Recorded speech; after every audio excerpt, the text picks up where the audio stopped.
ابراہیم علیہ السلام نے ہاتھ پکڑا، اے بڈھے رکھ رکھ کھانا رکھ۔ اس نے رکھ دیا۔ کیا ہوا؟ کہا کہ بسم اللہ بولو، کہو کہ شروع کرتا ہوں اللہ کے نام سے۔ بڈھا بولا بھیا میں یہ تو نہیں بولوں گا، میرا خدا تو آگ ہے، میں تو آگ کے ہی نام سے کھاؤں گا۔ ابراہیم علیہ السلام نے کہا یہ کھانا، یہ نعمت میرے رب نے دی ہے، اس پر میرے رب کا نام لوگے؟ اس نے کہا ابراہیم بھوکا مر جانا گوارا ہے، تیرے رب کا نام لینا گوارا نہیں۔ ابراہیم علیہ السلام نے کہا اٹھ بھاگ۔ چلا گیا بڈھا، نہیں کھلایا۔ ابھی وہ 100 150 یا مشکل سے 200 قدم گیا ہوگا، اللہ نے جبرائیل کو بھیجا اور کہا جبرائیل ابراہیم سے کہو اس بڈھے کو بلا کر لاؤ اور دسترخوان پہ کھانا کھلاؤ، کھانا رب نے دیا ہے تم نے نہیں۔ ابراہیم علیہ السلام نے اس بوڑھے کو بلایا اور پکڑ کر لائے۔ آئے بزرگ ادھر آؤ، چلو کھانا کھا لو۔ اس نے کہا ابراہیم ابھی تو آپ نے بری طرح بھگایا اور آپ کہتے ہو کھا لو۔ فرمایا ہاں چلو کھا لو۔ دسترخوان پر بٹھایا، کہا دیکھو میں اپنے رب کا ہی نام لوں گا، بسم اللہ۔ فرمایا بابا تمہیں جس کا نام لینا ہو اس کا نام لے لو لیکن کھانا کھا لو۔ کہا ابراہیم اتنا کیسے بدل گئے ہو؟ فرمایا جب تم دسترخوان سے اٹھ کر گئے 200 قدم دور پہنچ گئے، میرے رب نے جبرائیل کو بھیج دیا، ایک فرشتے کو بھیجا، اور اس فرشتے نے آ کر مجھ سے کہا اے ابراہیم اس بوڑھے کی عمر تو 90 سال ہے، تم بتاؤ تمہاری عمر کتنی ہے؟ اس بوڑھے نے کہا 90 ہی سال ہے۔ کہا یہ ابھی میرے رب نے بتایا ہے، جبرائیل نے بتایا کہ اس بوڑھے کی عمر 90 سال ہے۔ 90 سال کی پوری زندگی اس نے کبھی میرا نام نہیں لیا۔ اے ابراہیم اس کے باوجود میں اس کو کھلاتا رہا، وہ تیرے دسترخوان پر ایک بار میرا نام نہیں لیا، تو نے اس کو بھگا دیا۔ یہ رب کی رحمت کو گوارا نہیں، یہ اس اللہ کی رحمت کو گوارا نہیں کہ کوئی بھوکا دسترخوان سے اٹھ جائے۔ اے بابا تم نے 90 سال سے میرے رب کا نام نہیں لیا لیکن پھر بھی اس نے تمہیں کھلایا، آج بھی اس نے دسترخوان سے بھوکا اٹھ جانا اس کو گوارا نہیں ہوا۔ اس نے مجھے بولا کہ بلا کر لاؤ اور کھلاؤ۔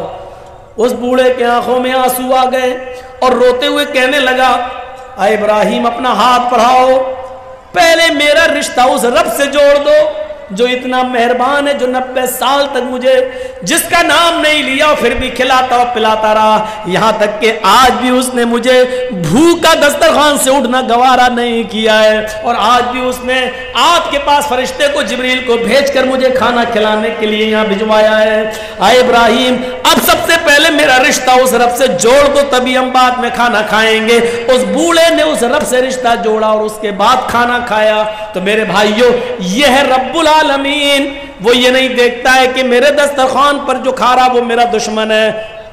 یقین مانیے اگر اللہ یہ سمجھنے لگے کہ یہ میرا دشمن ہے تو یقین مانیے پھر کسی کافر کو ایک گھونٹ پانی بھی پینے کا موقع نہ دے۔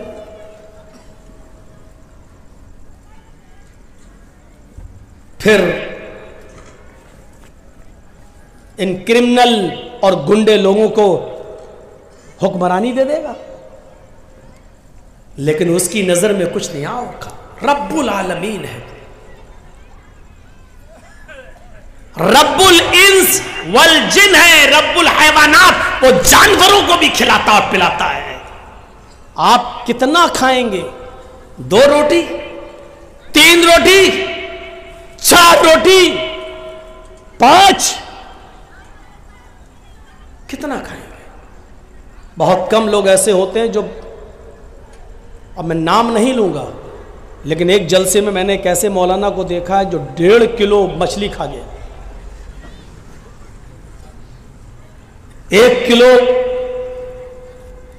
بکرے کا مٹن وہ بھی کھا لیا، اور آدھا کلو سلاد بھی کھا لیا۔ چشمدید گواہ ہوں، چشمدید گواہ۔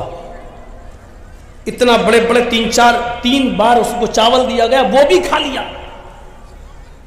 اور مذاق میں کھانا کھلانے والا جب اور دینے لگا لیجئے، تو کہتا نہیں آج سفر لمبا ہے، کر کے آیا ہوں، طبیعت میری ٹھیک نہیں، آج میں کچھ کم ہی کھاؤں گا.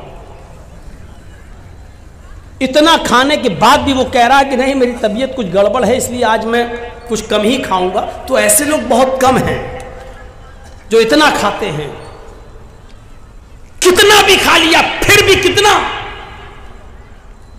لیکن میرا رب تو وہ ہے جو سمندر میں چلنے اور ٹہلنے والی وہیل مچھلی، جو بڑے بڑے جہازوں کو بھی الٹ دیتی ہے، بڑے بڑے جہازوں کو بھی پلٹ دیتی ہے، جو ایک دن میں 40 ٹن گوشت کھاتی ہے.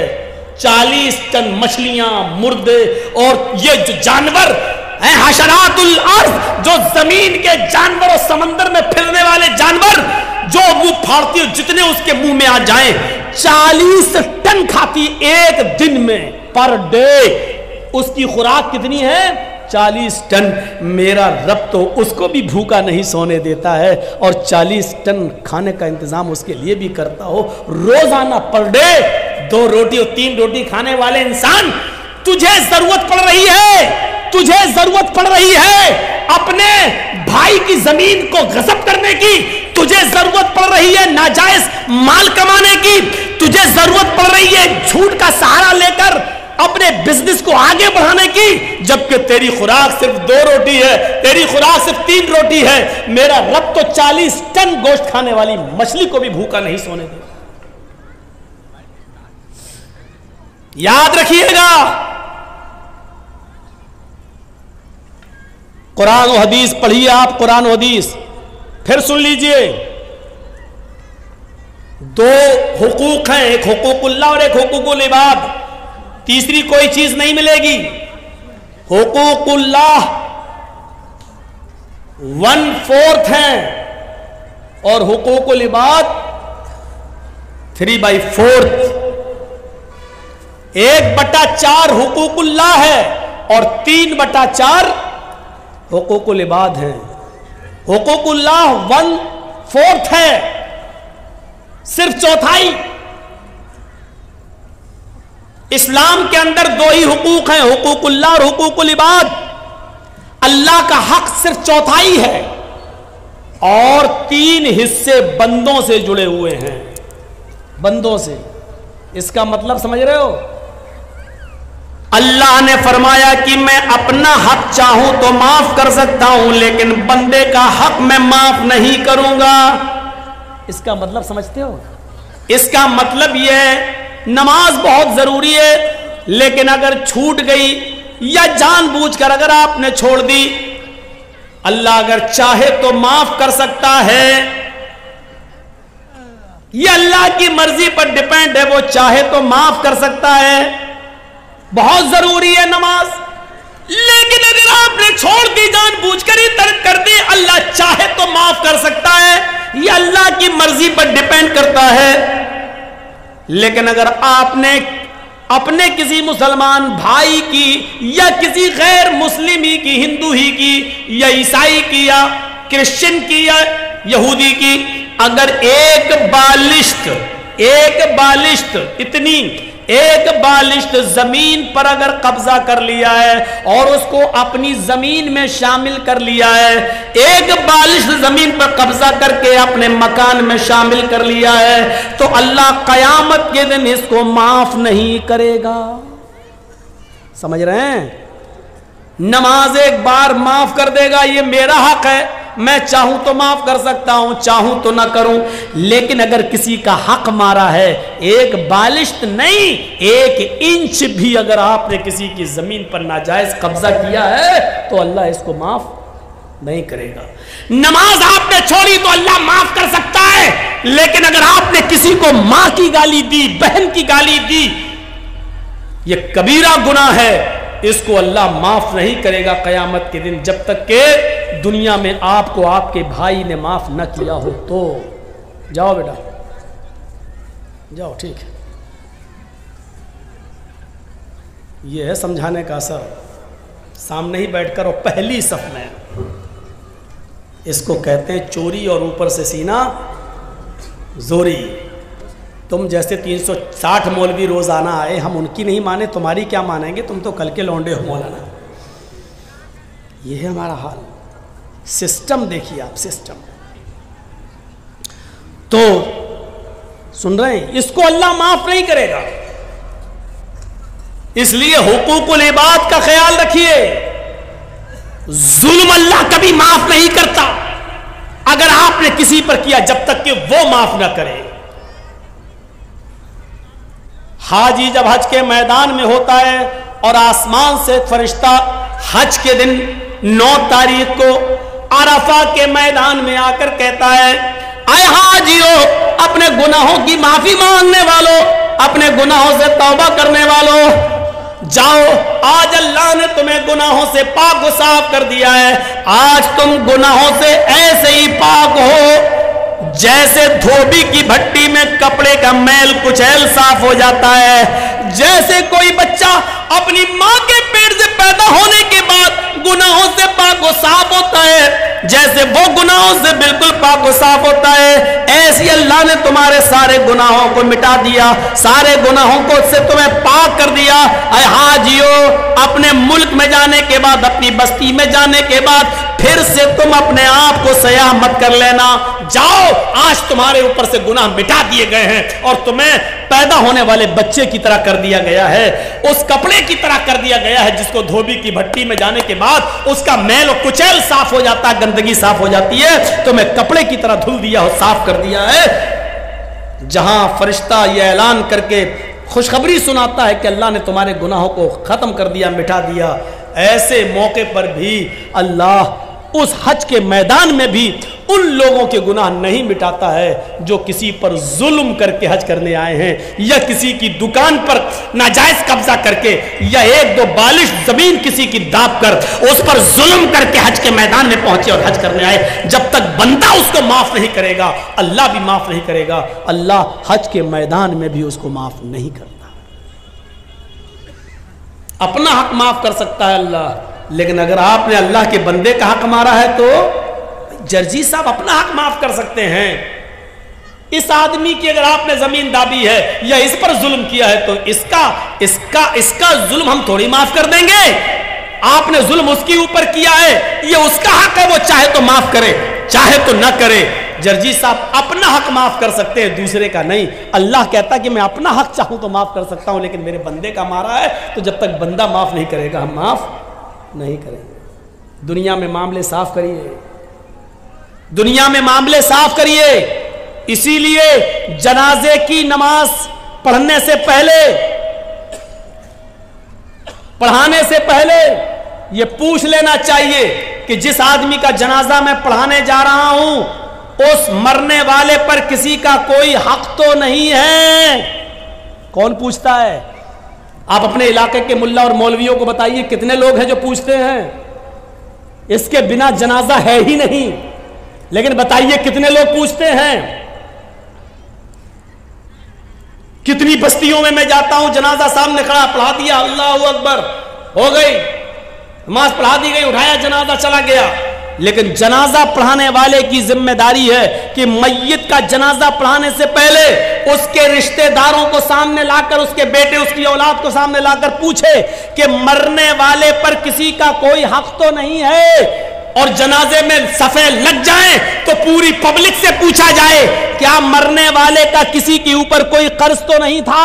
اگر ایک بھی آدمی کھڑا ہو کر یہ کہہ دے کہ مرنے والا میرا قرضدار تھا، مرنے سے پہلے اس نے قرضہ لیا تھا، قرضہ دیے بغیر مر گیا، تو پھر اس کے اوپر جنازہ نہیں پڑھا جائے گا.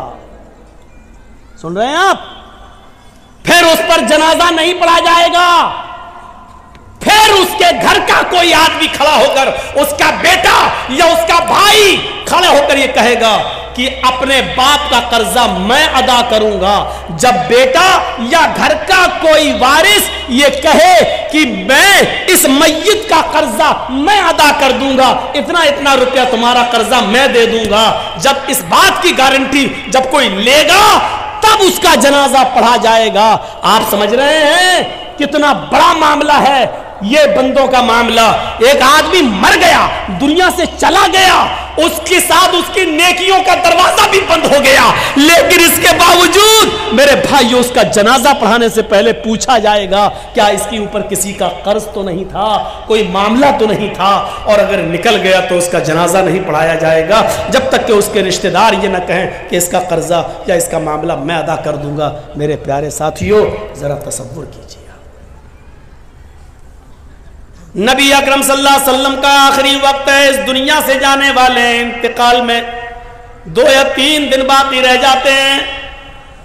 آپ فرماتے ہیں لوگوں اگر میرا کسی کے اوپر کوئی قرض ہو تو وہ آج لے لے, قیامت کے دن میں نہیں دے سکتا. انتقال سے 2-3 دن پہلے لوگوں اگر میرے اوپر کسی کا قرض ہو تو وہ 2-3 وہ مجھ سے لے لے. ایک صحابی اٹھتے ہیں اور کہتے ہیں کہ اللہ کے نبی میرے 3 درہم ہیں آپ کے پاس. اللہ کے نبی صلی اللہ علیہ وسلم نے ایک صحابی کو حکم دیا کہ 3 درہم اس کے ادا کر دیے جائیں. اس صحابی نے اسی وقت ان کے 3 درہم دے دیے. آپ نے فرمایا لوگوں جب میری روح قبض عنصری سے پرواز ہو جائے, جب میرا انتقال ہو جائے تو میری نماز جنازہ سے پہلے پوچھ لینا کسی کا کوئی قرض تو نہیں ہے, کسی کا کوئی قرض تو نہیں ہے.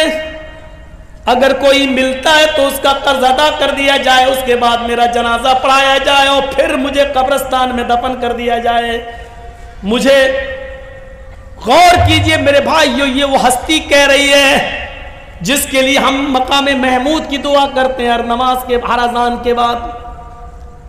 اور اس کا حال یہ ہوا کہ اللہ کے نبی صلی اللہ علیہ وسلم کا جب انتقال ہوا تو پوچھا گیا کوئی قرض تو نہیں.